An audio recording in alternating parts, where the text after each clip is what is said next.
Hello दोस्तों, आज हम सॉल्व करेंगे एसएससी जीडी का मॉक टेस्ट। क्वेश्चन नंबर 1 में दिया गया 81, 91, 101 और 111 का महत्तम समवर्तन एचसीएफ कितना होगा।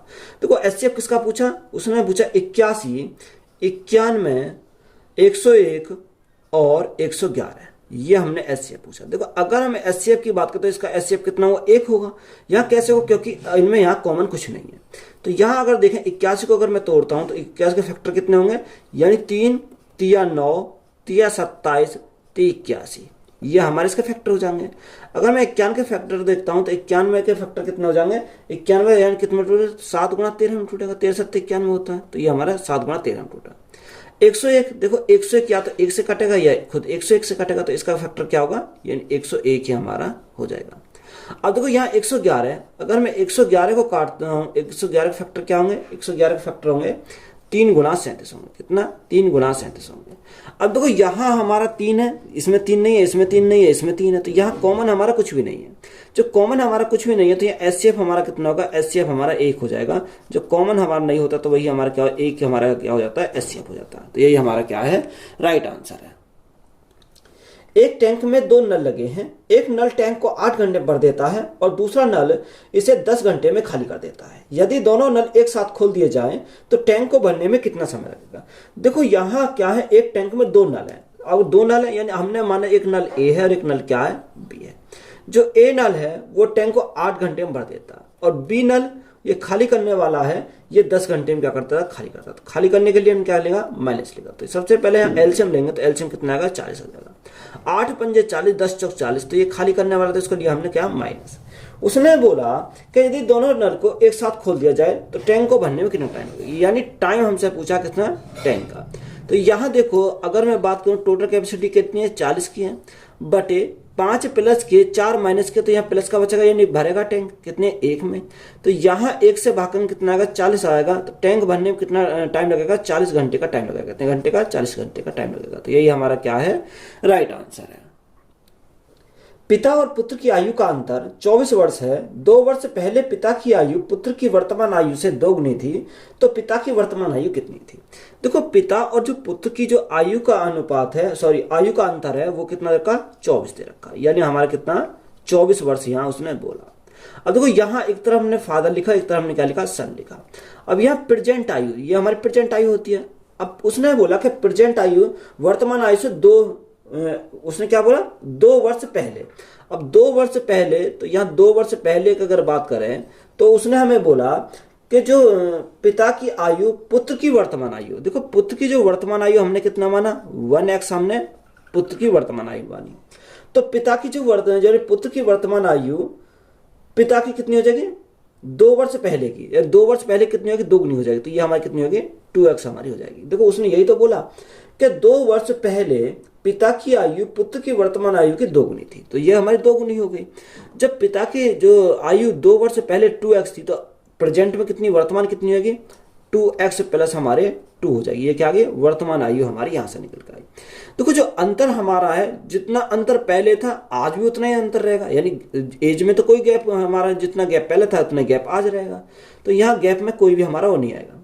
तो यहां से अगर देखें तो यहाँ अंतर 24 का है, तो यहाँ इन दोनों का अंतर करें तो यहाँ 2x प्लस 2 माइनस कितना, x इजिकल टू हमारे किसके बराबर हो जाएगा, 24 के बराबर हो जाएगा। तो यहां से अगर देखो तो x इंटू एक्स प्लस के x माइनस के, तो यहाँ कितना x बचेगा, इजिकल टू ये इधर जाएगा तो माइनस का आएगा, तो x की वैल्यू कितनी आ गई, 22 आ गई। हमसे पूछा पिता की वर्तमान आयु, तो पिता की वर्तमान आयु पूछिए तो यहाँ क्या, 2x प्लस 2 की वैल्यू हमसे पूछी है।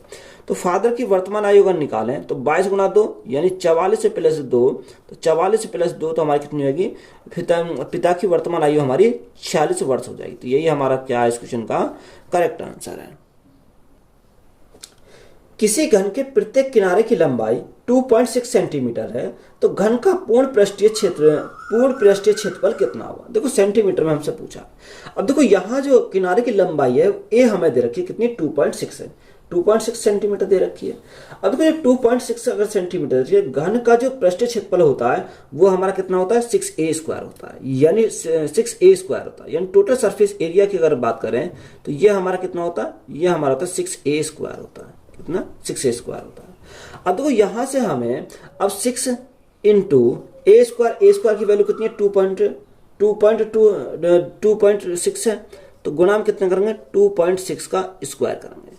अब देखो यहां से इसको सॉल्व करते हैं, तो यहाँ 6 गुणा, अब यहाँ देखो 26 का स्क्वायर कितना होता है 676 होता है, तो यहाँ हमारा 676 आ गया।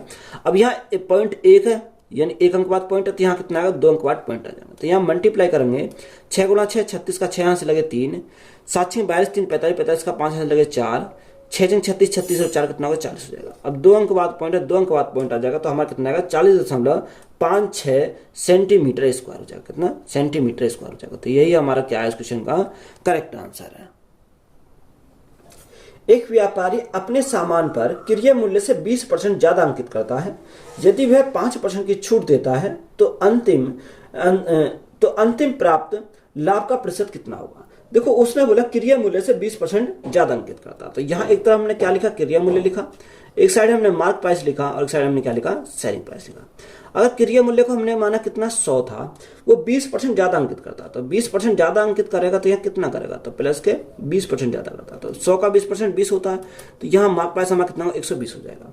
अब उसने बोला कि यदि वह 5% की छूट देता है, और देखो डिस्काउंट देता है 5% की छूट, तो यहाँ बेचा कितने में, अगर हम बेचे करने की बात करें तो 120 हमारा था, 5% की छूट दी तो 5% का फ्रैक्शन वैल्यू 1/20 होती है, यानी 20 में 1 की छूट तो हमारे बेचा कितने में 19 में बेचेगा।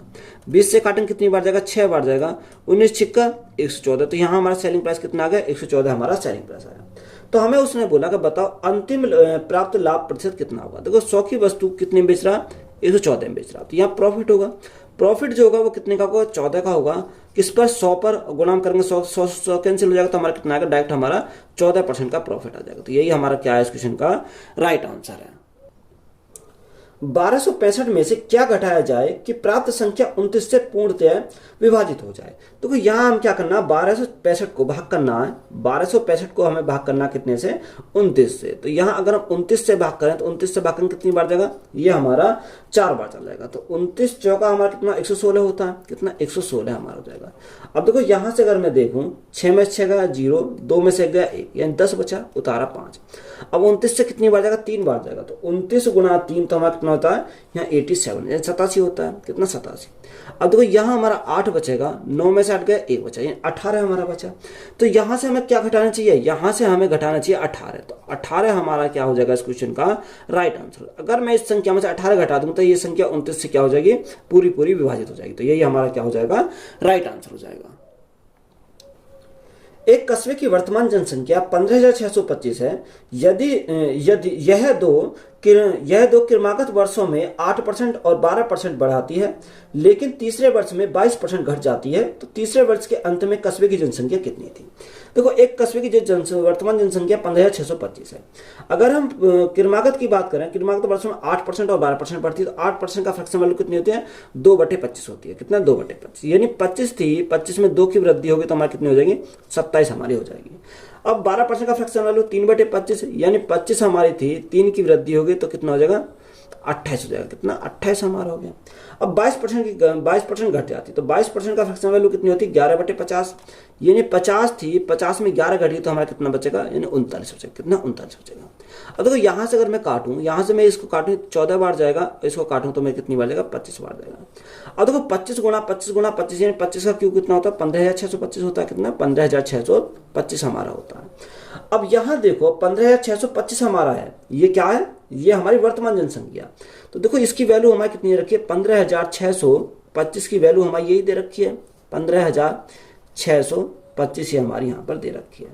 अब देखो हमसे किसका पूछा, हमसे 27 गुणा 14 गुणा 39 की वैल्यू हमसे पूछी है। अब देखो यहाँ हमें क्या करना है इसको सोल्व करना। तो अगर हम सोल्व करें तो कैसे सोल्व करें, तो इनकी मल्टीप्लाई करनी पड़ेगी। तो यहाँ चलो मल्टीप्लाई करके देख लेते हैं।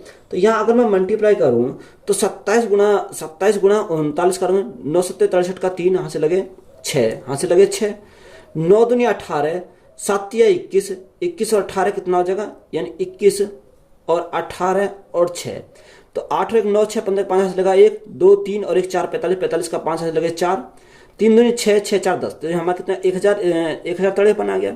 1053 गुणा क्या करेंगे 14 करेंगे, तो 14 थी 42, 42 का 2 यहाँ से लगे 4, यहाँ से लगे 4, 14 5 70, 70 और 4 कितना होगा 74, तो हमारा 74 का 74 ही रह जाएगा क्योंकि 0 है, और 14 1 14, तो ये हमारे कितनी है 14,742 है, तो गुणा कितने से करेंगे 14,742 से हम मल्टीप्लाई करेंगे। तो यहाँ से सॉल्व करेंगे तो देखो ये तो इससे पूरा पूरा कैंसिल हो जाएगा, तो राइट आंसर हमारा कितना आएगा 14,742 है। कितना 14,742 हमारा क्या हो जाएगा इस क्वेश्चन का करेक्ट आंसर हो जाएगा, क्योंकि हमने देखो मल्टीप्लाई करनी पड़ेगी आपको, मल्टीप्लाई करोगे तो हमारा कितना आएगा 14,742 हमारा क्या है राइट आंसर है।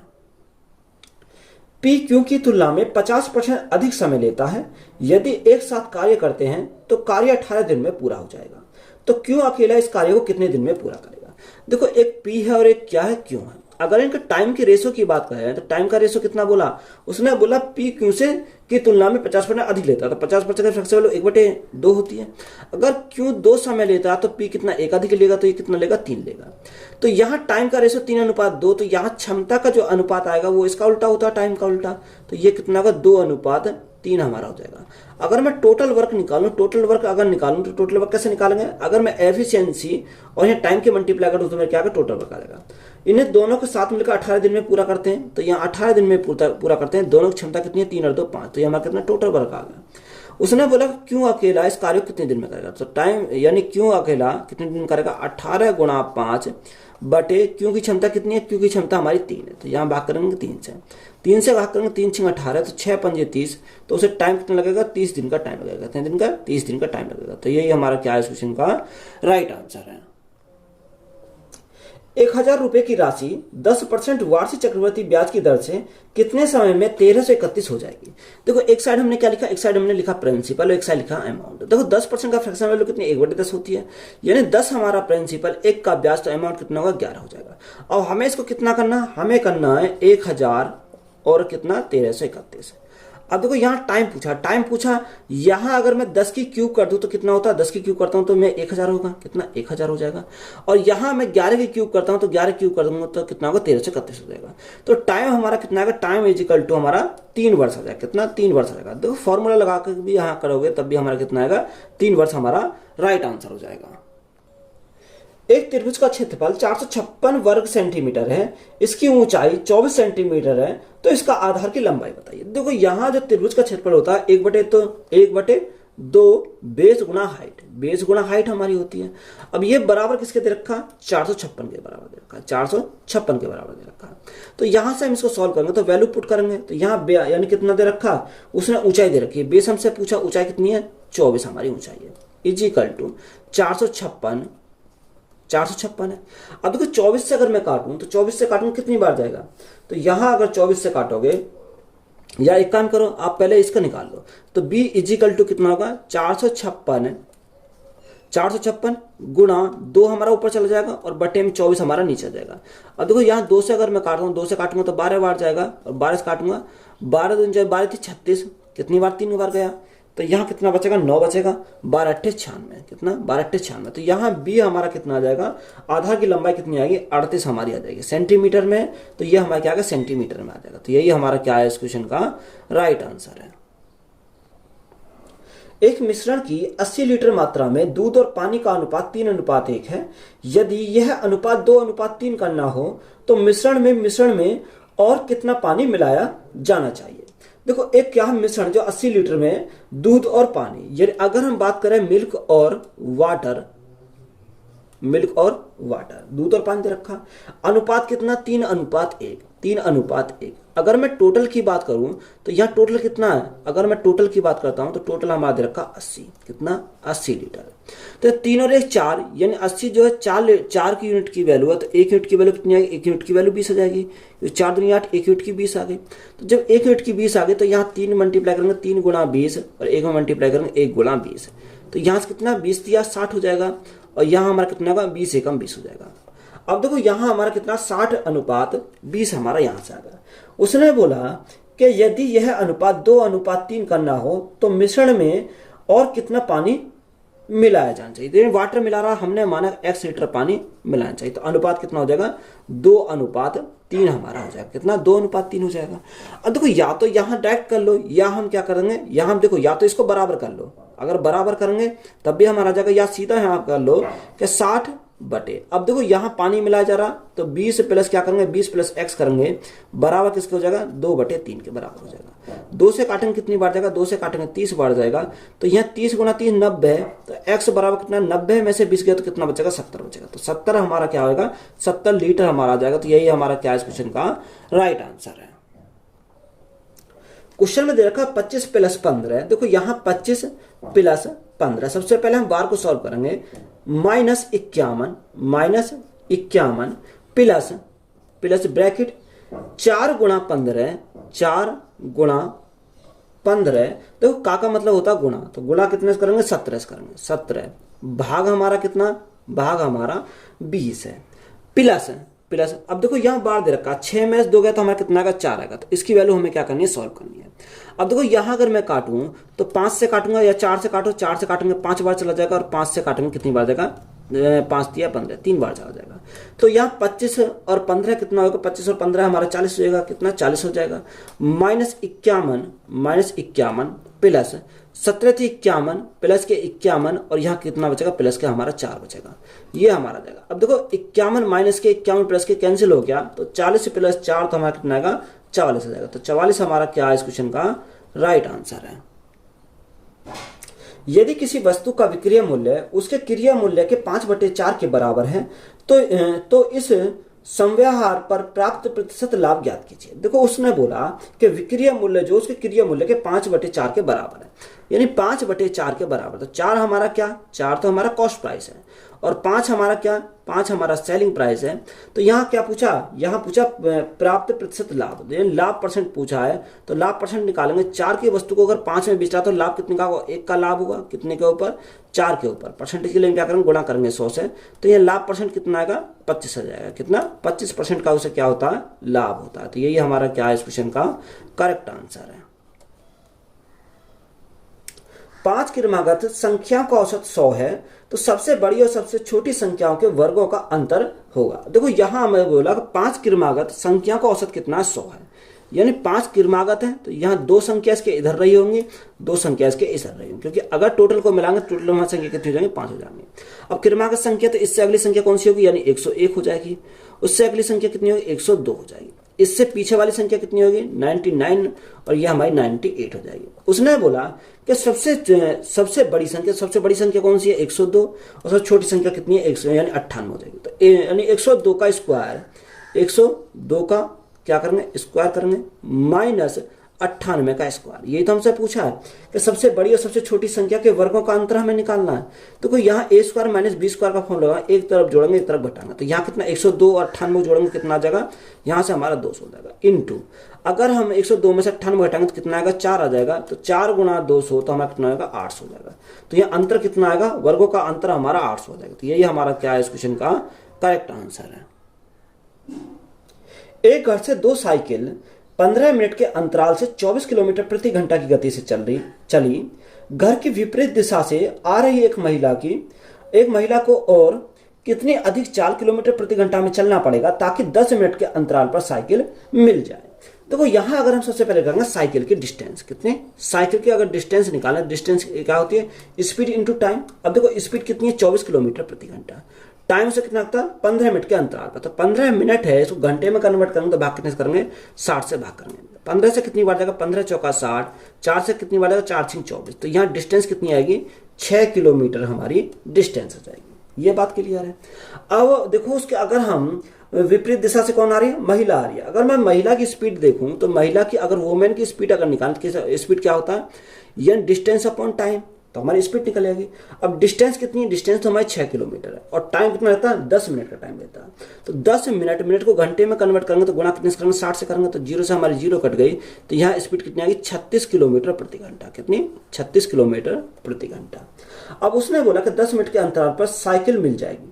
अब देखो यहाँ अंतर देखेंगे, अंतर कितने का आएगा, यानी अंतर हमारा जो आएगा वो 36 किलोमीटर प्रति घंटा, और वो कितने के स्पीड जा रही 24 किलोमीटर प्रति घंटा के से। तो यहाँ डिफरेंस कितने का आएगा, डिफरेंस 6 में से 4 गया तो हमारा 2 बचेगा, 3 में से 1 गया तो हमारा 1 बचेगा। तो यहाँ कितने का आएगा, 12 किलोमीटर प्रति घंटा। कितना, 12 किलोमीटर प्रति घंटा का। तो यही हमारा क्या हो जाएगा इस क्वेश्चन का राइट आंसर है। दी गई भिन्न 1/3 कौमा 4/7, 4/7 और 2/5, 2/5 को हमें क्या लिखना है, आरोही क्रम में लिखना है। देखो अगर मैं आरोही क्रम में लिखना चाहूँ या तो अब इसको भाग करोगे, अगर मैं इसको भाग करता हूँ तो ये कितनी बार जाएगा, ये हमारा देखो ये 1 को 3 से भागेंगे तो 0.33 आ जाएगा, कितना, ये हमारा 0.33 होगा, ये हमारा 0.33 यानी 4 लिख सकते हैं इसको। अगर हम 400 यानी 0 ये कितने 40 को 40 को 7 से भाग करेंगे, 7 चौक 28, 7 पंजे 35, 7 पंजे 35 यानी 0.58 हमारा हो जाएगा। अब ये देखो 0 दशमलव कितना होगा, 5 चौक 20, 0.4 हो जाएगा। अब देखो यहाँ सबसे छोटी संख्या कौन सी है, अगर मैं छोटी संख्या की बात करूँ तो यहाँ देखो मैं पॉइंट के बाद 0 लगा सकता हूँ। सबसे छोटी कौन सी है, 1/3 है, कितनी, 1/3। उससे बड़ी कौन सी है, उससे बड़ी हमारी 2/5 है, 2/5 है। और सबसे बड़ी हमारी कौन सी है, 4/7 है। तो ये हमारा क्या हो गया, आरोही क्रम में हमारा लग गया। तो ये हमारा राइट आंसर है। या तो आप इस प्रकार सोल्व कर लो, या देखो हम इसको किस प्रकार सोल्व कर सकते हैं, मैं इसको क्या करता हूँ, रफ कर देता हूँ। देखो यहाँ अगर मैं दूसरी तरीका सोल्व करूँ तो यहाँ अंतर देखेंगे, अंतर कितने का, 2 का अंतर है, यहाँ 3 का अंतर है, यहाँ हमारा 3 का अंतर है। तो यहाँ देखो बराबर करो इनको, तो यहाँ अगर मैं एलसीएम लूँ 2, 3 का एलसीएम 6 आएगा, तो यहाँ मल्टीप्लाई 3 से करो तो 6 आ जाएगा, यहाँ मल्टीप्लाई करो 2 से तो हमारा 6 आ जाएगा, यहाँ मल्टीप्लाई करो 2 से 6 आ जाएगा। देखो 6 एकम 6, तो ये हमारा 6 बन गया। यहाँ से 3 दूनी 6, 6 जो 24, ये हमारा 24 आ गया। और यहाँ से हमारा 3 दूनी 6 दूनी 12। अब देखो यहाँ हम देखेंगे इन सब में छोटा कौन सा, छोटा हमारा 6, तो ये 6 अगर छोटा तो ये 1/3 हमारी सबसे छोटी होगी। उससे बड़ा कौन सा, 12 है, तो 12 वाली वैल्यू कौन सी, 2/5, तो उससे बड़ा कौन सा होगा, 2/5 हो जाएगा। सबसे बड़ा 24 है, 24 वाली संख्या हमारी ये होगी, तो कितने, 4/7, ये हमारा क्या होगा, सबसे बड़ा हो जाएगा। तो राइट आंसर कितना है, 1/3, 2/5 और 4/7। तो यही हमारा क्या हो जाएगा इस क्वेश्चन का राइट आंसर होगा। या तो आप भाग करके देख लो, या हम इसका डिफरेंस को निकाल कर उसको बराबर करेंगे, तब भी हमारा राइट आंसर निकल कर आ जाएगा। तो यही हमारा राइट आंसर है।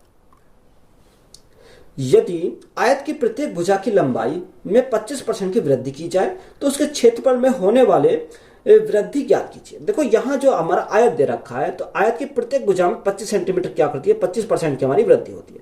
तो आयत का क्षेत्रफल क्या होता है, आयत का क्षेत्रफल होता है लंबाई गुणा चौड़ाई, लंबाई गुणा चौड़ाई। यानी भुजा को हमें कितनी बार लिखना है, 2 बार लिखना पड़ेगा। अगर 25% की वृद्धि, तो 25% का फ्रैक्शन 1/4 होता है, यानी 4 से हमारा कितना होगा, 4 से हमारा 5 हो जाएगा। इसको 2 बार लिखेंगे, यानी 4 से हमारा कितना होगा, 5 हो जाएगा। बात क्लियर है। अब 4 गुणा 4 16, 5 गुणा 5 25, 16 से हमारी 25 हो गई, तो वृद्धि कितनी की आई, 9 की वृद्धि आई, कितने पर, 16 पर। और परसेंटेज के लिए हम क्या करेंगे, गुणा करेंगे 100 से। 4 से काटा 4 बार, 4 से काटा 25 बार, 25 निम्मा 225, तो 225 बटे हमारा कितना आएगा, 4 आ जाएगा। अब 4 से भाग करेंगे, 4 से भाग करेंगे, 4 पंजे 20, 4 छीन 24, कितना, 1/4, यानी 56 से ही 1/4% क्या हो जाएगी, यहाँ से वृद्धि हो जाएगी। तो यही हमारा क्या है इस क्वेश्चन का राइट आंसर है। दो संख्याओं का योगफल 80 है और उनका अंतर 8 है, तो पहली संख्या और दूसरी संख्या का अनुपात ज्ञात कीजिए। दो संख्या, एक संख्या हमने a मान ली, एक संख्या हमने कितने मान लिया, b मान लिया। इनका योग कितना रखा, योग उसने बोला 80 है। इनका अंतर कितना रखा, अगर मैं अंतर की बात करूं तो अंतर उनका बोला 8 है। अब हमें बोला कि दोनों संख्याओं का अनुपात पूछा है, पहली संख्या और दूसरी संख्या। अगर मैं पहली संख्या निकालूं, जोड़ का आधा करूंगा, 88 का आधा कितना होगा, 44 हो जाएगा। और यहाँ b अगर मैं निकालूंगा तो यहाँ घटा के आधा करूंगा, तो घटा के अगर मैं आधा करूंगा तो 72 का आधा कितना हो जाएगा, यानी 36 हो जाएगा। अब यहाँ हमें पूछा क्या, a अनुपात b पूछा, तो a अनुपात b, तो a की वैल्यू कितनी है, 44 है, और b की वैल्यू कितनी है, 36 है। 4 से काटूंगा 11 बार जाएगा, 4 से काटूंगा 4 9 36, 9 बार जाएगा। तो अनुपात हमारा कितना आएगा, 11:9 आ जाएगा। तो यही हमारा क्या है, राइट आंसर है। 2600 रुपए की धनराशि को 2 भागों में इस प्रकार विभाजित करके उधार दिया गया था कि पहले भाग पर प्रति वर्ष 10% की दर से 5 वर्षों का साधारण ब्याज, दूसरे भाग पर प्रति वर्ष 9% की दर से 6 वर्ष का साधारण ब्याज के बराबर है। तो 10% की दर पर उधार दी गई धनराशि ज्ञात कीजिए। तो यहाँ टोटल कितनी रखी, टोटल उसने बोले कि 2600 है, कितनी, 2600। अब 2600 को 2 भागों में डिवाइड करना है, तो ये हमारे क्या, 2 भाग है। इसका हमने माना x, तो ये हमारी कितनी होगी, यानी इसकी धनराशि हमारी 2600 माइनस कितनी होगी, x हो जाएगी। अब देखो दोनों क्या है, बराबर हैं, तो बराबर हैं तो x into rate into time, ये 10 गुणा 5 यानी 50% बटे क्या करेंगे, 100 करेंगे। बराबर तो बराबर हमारे लेंगे, यानी 2600 माइनस x, इसका लिए कितने रखा, 9% और 6, तो 9 छिक्का 54, तो 54 बटे हमारा कितना होगा, 54 बटे हमारा 100 हो जाएगा। अब देखो 100 से तो हमारा 100 कैंसिल हो गया, तो यहाँ कितना हो गया, 50x हो गया, कितना, 50x हो गया, इजिकल टू 26 गुणा 54 करेंगे, तो 26 गुणा 54 करो कितना आएगा, यहाँ हमारा 4 हमारा जाएगा, और 2 जीरो हमारी है तो 2 जीरो हमारी ऐसी रहेंगी, माइनस 54x हमारा जाएगा, कितना 54x, 54x इधर आएगा तो कितना आएगा 104 आ जाएगा, 104x इजिकल टू हमारा कितना आएगा 140400। अब 104 से कितनी बार जाएगा, 104 एकम 104, कितना बचा या 104 एकम 104, तो 3 से जाएगा और ये हमारा 1350 बार जाएगा। तो x की वैल्यू हमारी कितनी आ गई 1350 हमारी यहाँ से आ गई। अब देखो हमसे पूछा क्या था, हमसे पूछा 10% की दर पर उधार की धनराशि ज्ञात की, 10% की दर पर हमारा x की वैल्यू पूछी, तो यही हमारा क्या इस क्वेश्चन का राइट आंसर है। एक बुलेट ट्रेन 240 किलोमीटर प्रति घंटे की गति से 5 घंटे में एक निश्चित दूरी तय करती है। समान दूरी 2 घंटे में तय करने के लिए इसकी गति किलोमीटर प्रति घंटा में क्या होनी चाहिए। देखो यहाँ हम टाइम का रेशो भी निकाल सकते हैं, या उससे देखो उसको चेंज करना पड़ेगा, क्योंकि फिर स्पीड का रेशो करना पड़ेगा उसको उल्टा। तो डायरेक्ट अगर सॉल्व करें डायरेक्ट कस करेंगे, यानी डिस्टेंस अगर निकालें तो distance speed into time, speed कितनी है 240 किलोमीटर प्रति घंटा, टाइम उसे कितना लगता है 5 घंटे का लगता है। तो ये हमारी क्या गई डिस्टेंस आ गई। अब देखो ये समान दूरी है, दूरी तो हमारी यही है कितनी 240 बटे 240 गुणा 5, ये तो हमारी दूरी है। अब समान दूरी को कितने घंटे में 2 घंटे में तय करने में उसे कितने 2 घंटे में तय करने के लिए इसकी गति किलोमीटर प्रति घंटा में क्या होनी चाहिए। तो स्पीड हमें निकालनी है, तो डिस्टेंस अपॉन टाइम, टाइम उसे कितना लगता है 2 घंटे लगता है। 2 से काटेंगे कितनी बार जाएगा, 2 से काटेंगे 120 बार जाएगा, तो स्पीड कितनी आएगी 12 पंजे 60, यानी 600 किलोमीटर प्रति घंटा, कितनी 600 किलोमीटर प्रति घंटा। तो यही हमारा क्या है इस क्वेश्चन का राइट आंसर। तो वीडियो अच्छी लगी वीडियो को दोस्तों में शेयर करें, चैनल पर नए हो तो चैनल को सब्सक्राइब करें एंड चैनल को सपोर्ट करें। धन्यवाद।